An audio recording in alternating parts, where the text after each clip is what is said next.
راہداری سنسان پڑی تھی۔ ٹائیگر نے مختلف جگہوں پر چاروں ٹائم بم فٹ کر دیے اور 5 منٹ کا ٹائم فکس کر دیا۔ اسے یقین تھا کہ اس عمارت کی تباہی سے کنٹرول روم کو کوئی نقصان نہیں پہنچے گا۔ چنانچہ وہ بم فٹ کرتے ہی دوبارہ زیر زمین راستے پر آ گیا اور کنٹرول روم کی طرف بڑھنے لگا۔ نقاب پوش کا بتایا ہوا پورا نقشہ اس نے اپنے ذہن میں نقش کر لیا تھا اور اس لیے اتنی بے تکلفی سے اس راستے پر یوں دوڑ رہا تھا جیسے یہ راستہ سالوں سے اس کے زیر استعمال ہو۔ جلد ہی وہ کنٹرول روم کے نیچے پہنچ گیا اور محتاط انداز میں اوپر چڑھنے لگا۔ یہاں دیگر عمارتوں کی نسبت کافی چہل پہل تھی اور لوگ تیزی سے آ جا رہے تھے، چنانچہ اس نے فوری طور پر باہر نکلنا مناسب نہ سمجھا اور ٹائم بم کے دھماکے کا انتظار کرنے لگا۔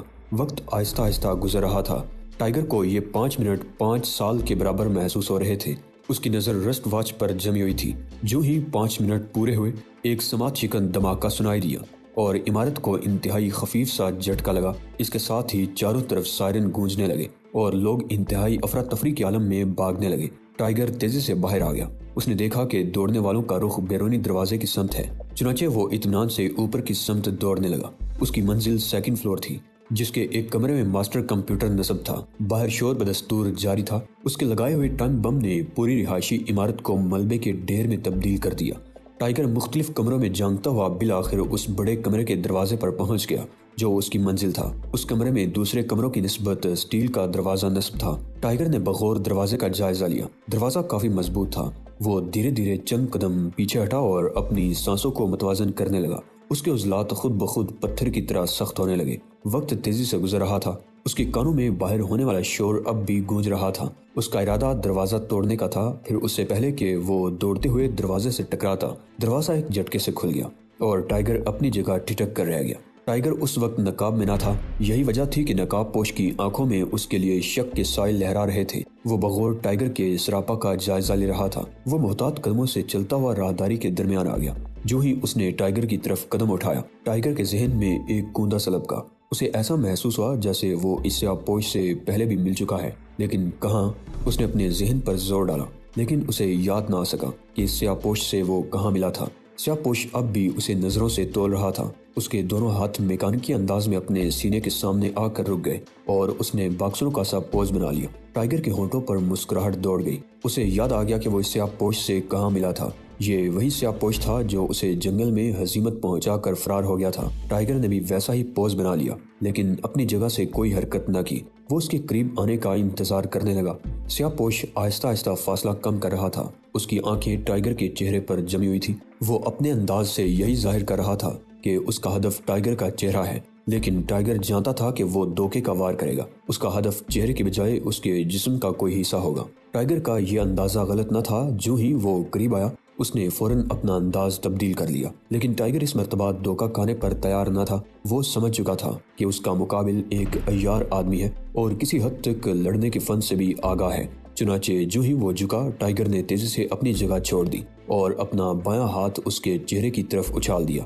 اس کے کھلے ہاتھ کی ہتھیلی نے سیاہ پوش کے چہرے پر قیامت سی مچا دی اور وہ ایک جھٹکے کے ساتھ الٹ کر پیچھے کی طرف گرا، لیکن حیرت انگیز پھرتی کا مظاہرہ کرتے ہوئے دوبارہ اپنے قدموں پر کھڑا ہو گیا۔ اب وہ آگے بڑھنے کی کوشش نہیں کر رہا تھا، بلکہ محتاط انداز میں ٹائیگر کے اگلے قدم کا انتظار کر رہا تھا۔ ٹائیگر نے لڑائی کو زیادہ طول دینا مناسب نہ سمجھا۔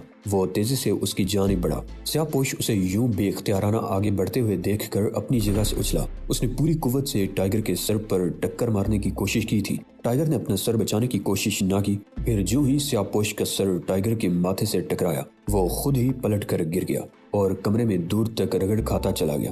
اسے ایسا محسوس ہو رہا تھا جیسے اس کا سر کسی ٹھوس چٹان سے ٹکرا گیا ہو۔ اس نے دونوں ہاتھ زمین پر ٹیک کر اٹھنے کی کوشش کی، لیکن ناکام رہا۔ کمرہ اس کی آنکھوں کے سامنے تیزی سے گھوم رہا تھا۔ اسے ایسا لگا جیسے پوری کائنات ہی گردش میں آ گئی ہو۔ پھر رفتہ رفتہ اس کے ذہن پر دھند چھانے لگی۔ اس نے اپنے جسم کی ساری قوت مجتمع کر کے آنکھیں کھول کر ٹائیگر کی طرف دیکھا، جو اس کے تعاقب میں اب کمرے میں داخل ہو چکا تھا۔ اس کے ساتھ ہی اس کی بینائی نے بھی اس کا ساتھ چھوڑ دیا اور وہ ہوش و خرد سے بیگانہ ہو گیا۔ کمرے میں ہر طرف مختلف کمپیوٹر نصب تھے، لیکن ٹائیگر کو محسوس ہوا جیسے تمام کمپیوٹر خاموش ہوں۔ صرف ایک کونے سے ہلکی ہلکی سی بنبناہٹ ابھر رہی تھی۔ ٹائیگر ایک لمحے کے لیے خاموش کھڑا ان بے جان مشینوں کو گھورتا رہا، جو بے جان ہونے کے باوجود بھی جاندار تھی اور انہیں انسان اپنے کسی بھی مقصد کے لیے استعمال کر سکتا تھا۔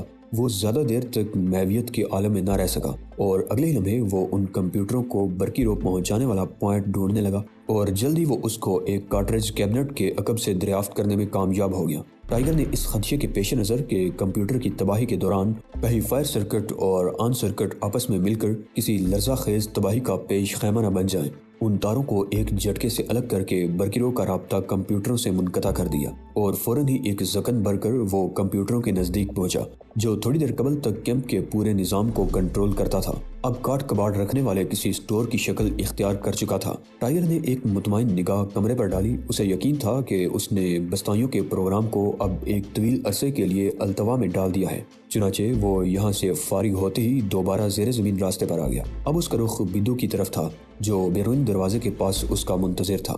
بدو حسب ہدایت وہیں کھڑا تھا، اس کے ہاتھ میں اب بھی ٹامی گن دبی ہوئی تھی اور وہ چوکنے انداز میں اطراف کا جائزہ لے رہا تھا۔ ٹائیگر پر نگاہ پڑتے ہی اس کے چہرے پر اطمینان سے پر مسکراہٹ دوڑ گئی۔ ٹائیگر اسے اپنے عقب میں رہنے کا اشارہ کرتے ہوئے دیوار کی طرف بڑھا اور اس سے کان لگا کر سن گن لینے لگا۔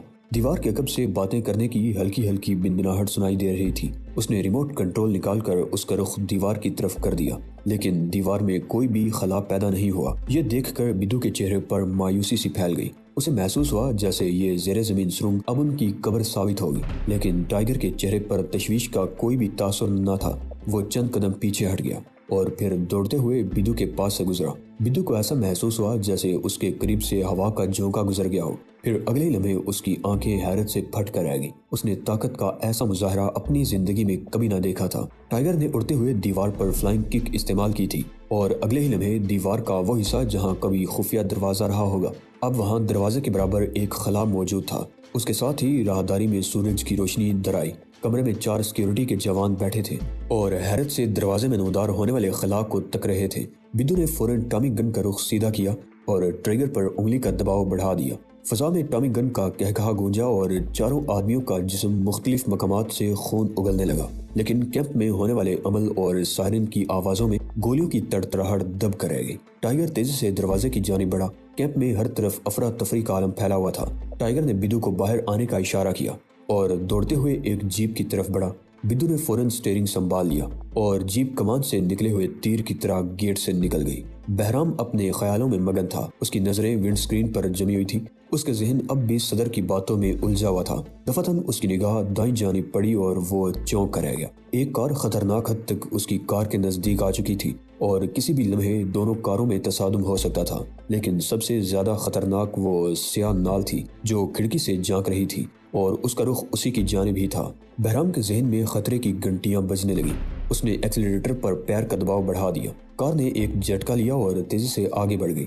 سپیڈو میٹر کی سوئی اب 100 کے ہندسے سے آگے لرز رہی تھی۔ بہرام کے ہاتھ مضبوطی سے سٹیئرنگ پر جمے ہوئے تھے، اس کے ہونٹ بھیجے ہوئے تھے اور چہرے پر تفکر کے سائے پھیلے ہوئے تھے۔